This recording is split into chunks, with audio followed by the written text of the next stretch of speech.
and it's costly. And there are some flowers that get away without producing nectar, like this orchid. This is a hammerhead orchid. It mimics a wasp, and a wasp comes and thinks that it's a female wasp and tries to mate with it. There's a very spectacular hinge there that you'll see the use of. There are the pollen sacs, there are the pollinia, and there's the hinge, and there's the fake female. Now look what's happened. The male bee's come and been dashed onto the pollen there. It's going back and forth on that hinge, banging away. And sooner or later, the pollen sacs will come off onto his back.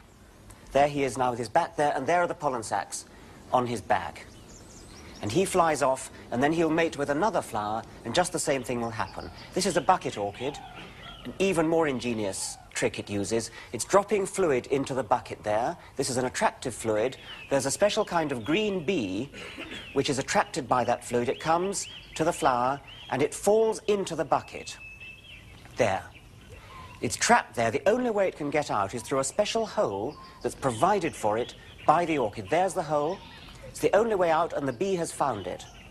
It's forced out through that hole, and on its way out, there is the pollen sac waiting. So the only way through is this little passage. There are the pollen sacs, and it's going to get straight off onto the bee's back on the way out. Now that same bee, when it finally escapes with the pollen sacs on its back, is going to fly off, and it will eventually come to another bucket orchid, and exactly the same procedure will be repeated. It'll nearly drown, it'll find the hole, and on its way out, the pollen sacs will in this case be scraped off, and they will fertilize the nectar.